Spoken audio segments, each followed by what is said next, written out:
अनर्वी बचपन से ही दुर्गा माँ की भक्त थी। जब सब लड़कियां गुड्डे गुड़िया का ब्याह रचाकर खेलती थीं, तब वह दुर्गा माँ की चौकी लगाकर खेलती थी। अनर्वी की माँ गीता कहती है, कभी खिलौने से भी खेल लिया कर। माँ, मुझे खिलौने नहीं भाते। मेरा मन करता है कि मैं अपनी दुर्गा मैया के साथ ही खेलूं। समय गुजरता गया। अनर्वी बड़ी हो गई। उसके माता पिता को उसकी शादी की चिंता होने लगी और फिर उसे एक योग्य लड़का सागर मिला।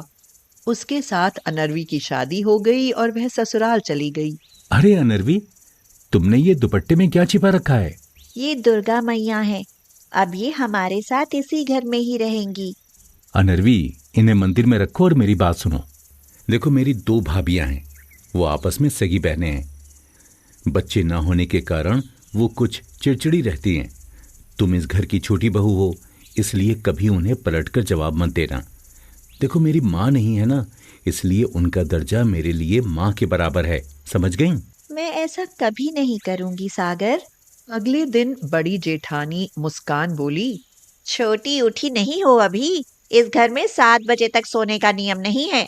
भाभी, वो तो 5 बजे उठ गई थी। कहाँ है? मुझे तो दिखाई नहीं दी।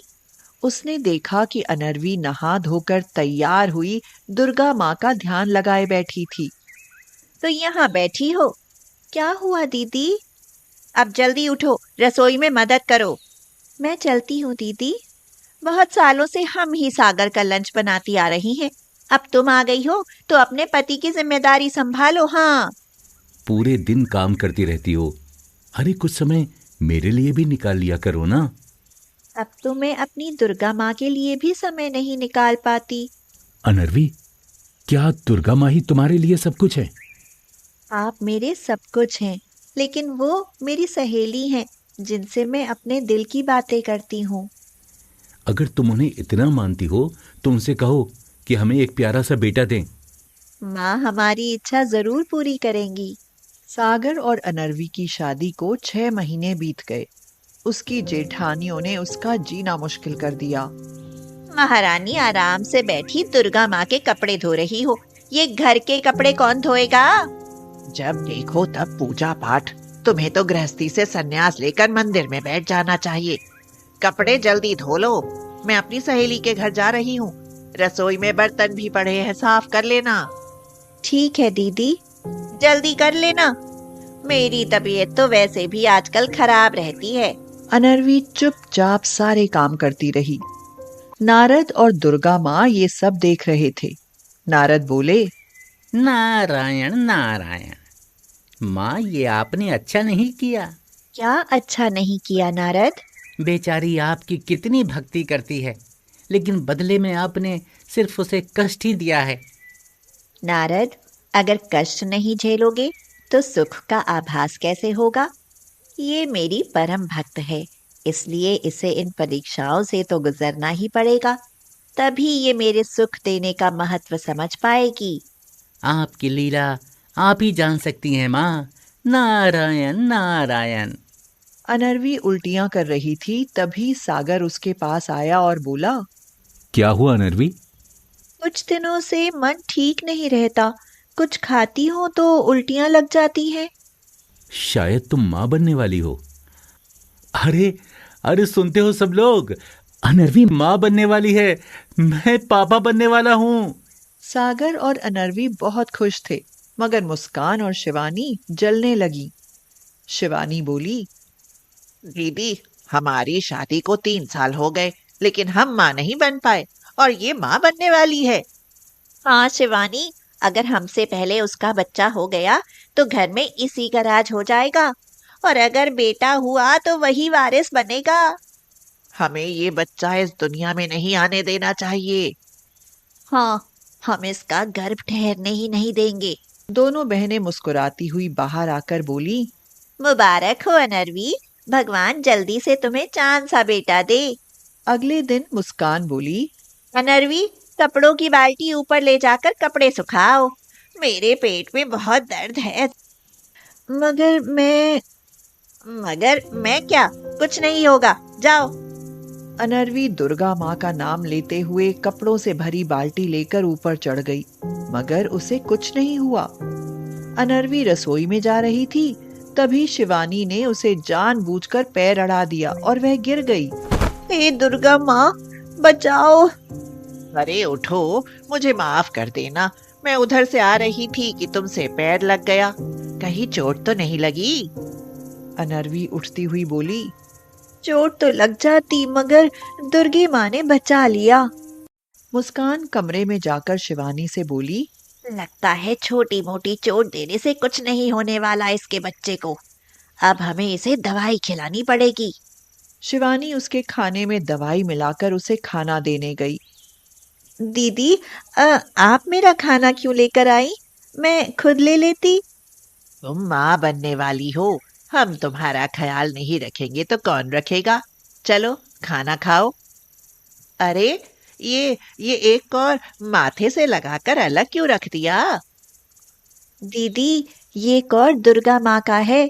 उन्हें खिलाए बिना मैं कुछ नहीं खाती। अनर्वी ने सारा खाना खा लिया।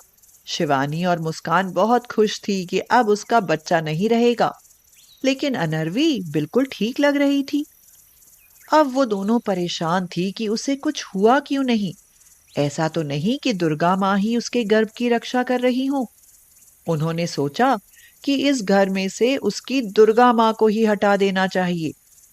उन्होंने दुर्गा माँ की मूर्ति उठाकर बाहर फेंक दी। मूर्ति फेंकते ही वो दोनों अजीब हरकत करने लगी। वो चीखती चिल्लाती एक दूसरे के बालों को खींचती हुई अंदर आई।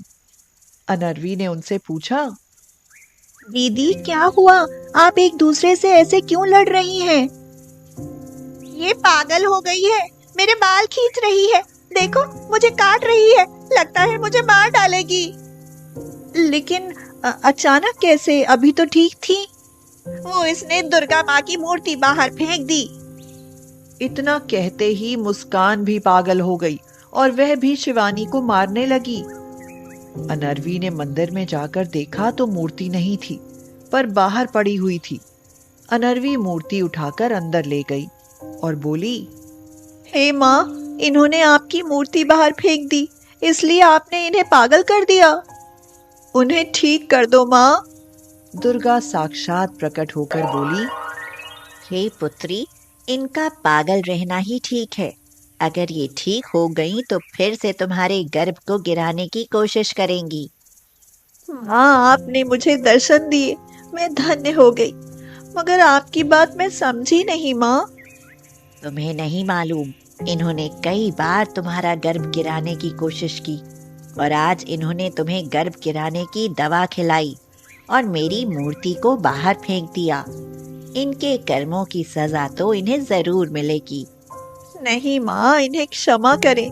मेरी भक्ति की इतनी लाज रखो। इन्हें ठीक कर दो माँ। दुर्गा माँ उसकी आंखों में आंसू देख भावुक हो गईं और उन्हें ठीक कर दिया। अरे, ये हमें क्या हो गया था? हम एक दूसरे को क्यों मार रही थी? हाँ, याद आया। जब दुर्गा माँ की मूर्ति फेंकी तभी हमें कुछ होने लगा था। दीदी, आपने जो किया बहुत गलत किया, लेकिन मेरे कहने से दुर्गा माँ ने आपको ठीक कर दिया है। वो दोनों साक्षात दुर्गा माँ को देखकर चौंक गई और उनके पैरों में लेटकर माफी मांगने लगी। तुम दोनों ने एक गर्भवती बहू को सताया था, ये उसकी सजा थी। हमें माफ कर दो माँ, हम इसके गर्भवती होने से जलने लगे थे। तुम भी गर्भवती हो जाओगी। बस मेरी इस भक्त की तरह मेरी भक्ति करो। और ये कहकर वो अंतर्ध्यान हो गईं। देखा दीदी, मैंने कैसे अपनी भक्ति से अपने बच्चे को बचा लिया और आप भी ठीक हो गईं। तो अब वो तीनों प्यार से रहने लगी और कुछ दिनों बाद अनर्वी ने एक प्यारे से बेटे को जन्म दिया। सब ने दुर्गा माँ को शीश झुकाए और धन्यवाद दिया।